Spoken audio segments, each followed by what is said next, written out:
अस्सलाम वालेकुम। आज जो प्रेस कॉन्फ्रेंस करने का मकसद ये है, अब तमाम लोगों को मालूम होगा जो इलेक्ट्रिसिटी बिल इस महीने में आया है, तो इस बिल एक शॉकिंग है। यानी कि जो रेगुलर जो बिल आता था वो बिल से कहीं कहीं लोगों को डबल आया है, कई लोगों को 60% 70% ज्यादा आया है। तो इसमें दो चार दिन से आप देख रहे हैं कांग्रेस बीजेपी के ऊपर, बीजेपी कांग्रेस के ऊपर इसका इल्जाम लगा रहे हैं। तो इसमें अवाम परेशान है। अवाम की हल करने वाला कौन है? इसमें क्या हुआ, लास्ट बीजेपी का हुकूमत में जो इलेक्ट्रिसिटी प्रोडक्ट करने का जो कंपनीज जो है, ये लोग हमना एक साल को 13% नुकसान हो रहा है। जो एग्जिस्टिंग जो रेट में हम लोग ले रहे हैं, इसमें 13% हम लोग को नुकसान हो रहा है। तो इसीलिए 16% राइज करना, प्राइस में राइज करना बोलकर KERC का सामने इन्होंने इनका पेपर रखे, यानी इनका डिमांड रखे। तो उस टाइम में जो KERC का ऊपर जो ये जो प्रपोजल रखे, इस टाइम में बीजेपी का हुकूमत इसको चैलेंज करना था। 16% 13% क्यों लॉस हो रहा है, लॉस होने का वजह क्या है, ये हकीकत है क्या, ये जो हकीकत है कि तमाम चीजें करके चैलेंज करना था। तो नुकसान जो होता है ओनली रेट से नुकसान नहीं होता है। नुकसान जो है इलेक्ट्रिसिटी का जो चुराने का जो भी है, ऐसा थेफ्टिंग है, इलीगल कनेक्शंस है, ये बहुत सारे, अगर वो रोके तो प्रॉफिट में आ जाएगा।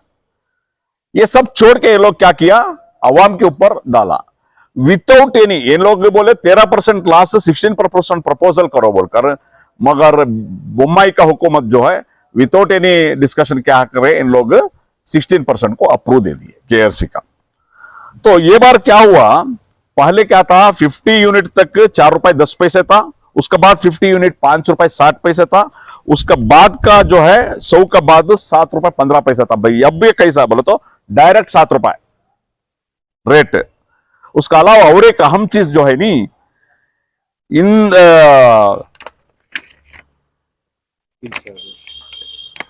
FAC चार्जेस बोलकर, फ्यूल एडजस्टमेंट करके बोलकर, ईंधन होंदानी के बोलकर FAC चार्जेस तुम्हें बिल में देखा तो मालूम होता है। उसमें पहले क्या था, एक यूनिट को वो 50 पैसा था एक यूनिट को, अब 2 रुपए 40 पैसे, यानी 5 टाइम।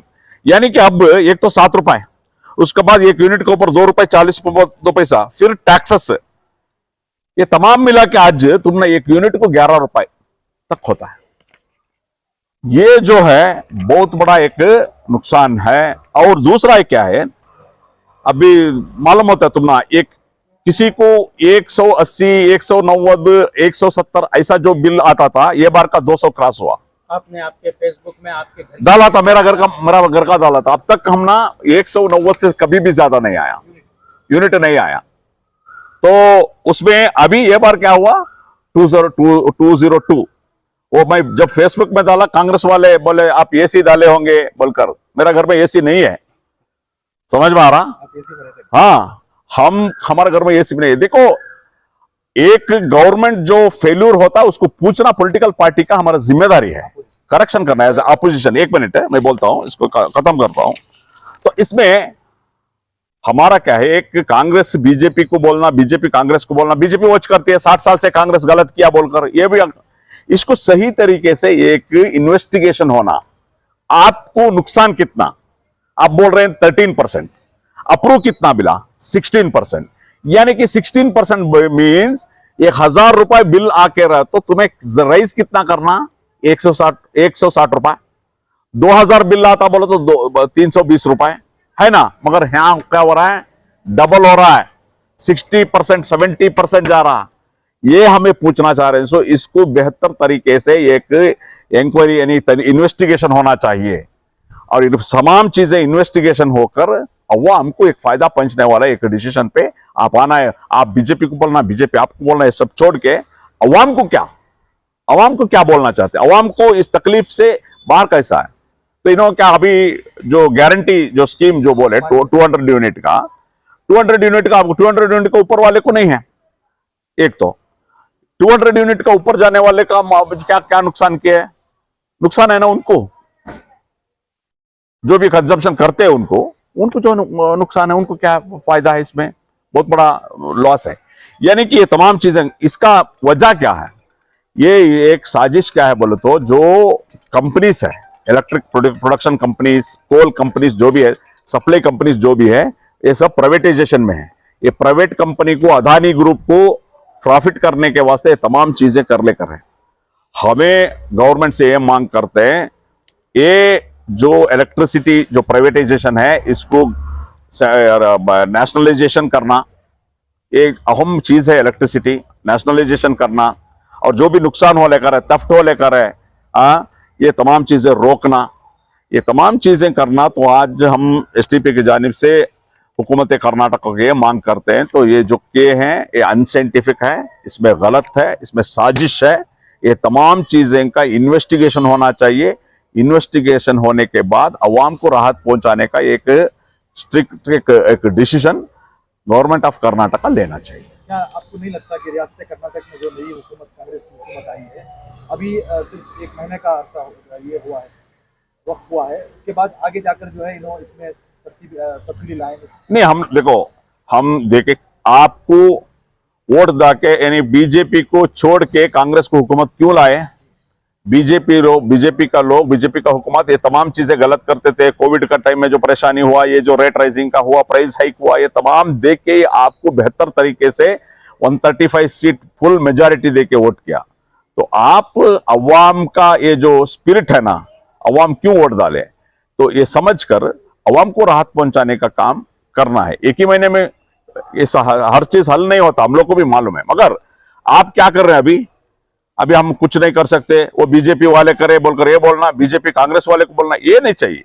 अवाम को क्या, सर बीजेपी हुकूमत रहने के वक्त जो इम्प्लीमेंट ये हुआ, तो ये जो है उसको वेरीफाई करके फिर सही करके इम्प्लीमेंट कर सकते थे ना? 100% कर सकते थे। तो वही मैं बोल रहा हूं, देखिए जो उन लोग करने दो, आया अभी तुम जितने भी बीजेपी का हुकूमत जो भी किया है स्टॉप करके रखे हैं, जो भी डेवलपमेंट वर्क स्टॉप किए हैं, और पीएसआई जो स्कैम हुआ उसका इंक्वायरी करेंगे, चामराजनगर का ऑक्सीजन का इंक्वायरी करेंगे, जितने भी जो है आप लोग क्या बताए लास्ट हुकूमत का पूरा हम लोग इंक्वायरी करेंगे। ये भी इंक्वायरी करो, ये भी आप लोग इसका डीप जाओ, ये क्या हुआ है बोलकर, उसके बाद आवाम को बोलो। तो ये इम्प्लीमेंट करने की वजह ये लग रही है कि कहीं ना कहीं सरकार को इससे फायदा हो रहा है।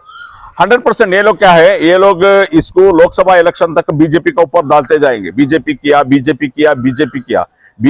बोलकर आपको लाए ना, आप क्या करें वो बोलो। तो मैं इसके बारे में देखो, सिटिंग उनका कांग्रेस का ही एमएलए जनाब तनवीर सेठ साहब भी लेटर लिखकर है। मैं स्वागत करता हूं तनवीर सेठ साहब का, ये जो असम यानी कि एक इसका ये कंसर्न लेते हुए एक लेटर तनवीर सेठ साहब ने गवर्नमेंट को लिखा है। मैं इसको स्वागत करता हूं, वेलकम करता हूं। जो कि उनका ही गवर्नमेंट का एमएलए इसको अगर पूछते हैं बोलो तो गलत हुआ है, तो ये गलत को सही कर। जो भी 200 यूनिट का जो चल रहा है मसला, उसको स्टॉप करना चाहिए या सही करना चाहिए? देखिए वो जो गवर्नमेंट की स्कीम दिया है वो सही है, और आवाम को बहुत फायदा है, गरीब आवाम को बहुत फायदा है, उसको हम लोग ऑलरेडी स्वागत करते हैं। मगर ये जो है 200 का ज्यादा का जो लोग आते थे उसको डबल जो आ लेकर है, ये तमाम चीजें सही करना चाहिए ना। अब ये क्या बोलेंगे आप, अभी ये एक तो 200 यूनिट का एबो खर्चा करने वाले को नहीं है, एक बड़ा फैमिली है तो 200 यूनिट तो हो जाता है एक। वो गरीबी रहेंगे मगर फैमिली बड़ा रहेगा तो यूज तो होता है जॉइंट फैमिली में। ये नंबर 2, टैक्स बनने वाले, इनकम टैक्स बनने वाले को नहीं है बोलकर, एक तो इनकम टैक्स भी बनना, उसके बाद ये भी बनना, ये क्या है, ये तमाम चीजें देखना। इसमें वेरी सिंपल है, ये लोग का मांग है हम लोग को 13% लॉस है, 16% राइज करो, ओके 16%। मगर आप जो इधर बिल में जो ये महीना में जो बिल आया है, मैंने बताया ना 60%, 70%, कई फेसबुक पे चल रहा है आप 200% भी ज्यादा हुआ, डबल हुआ है। ये तमाम चीजें गलत है। और एक मैं बताया ना, एक चार्जेस के बारे में आप बिल देखेंगे तो मालूम होता है, गए बार का ये बार का बिल एफएसी चार्जेस 53 पैसे था। एफएसी चार्जेस देखिए 187 × 53 डाला है ना, ये बार का जो बिल में है एफएसी चार्जेस ₹2.42 इतना। तो ये तमाम चीजें को जबरदस्त एक कमेटी बिठा के इसको क्या करना है, पूरा तहकीकात करके इसको सही करने का काम गवर्नमेंट करना है। बहुत बहुत शुक्रिया।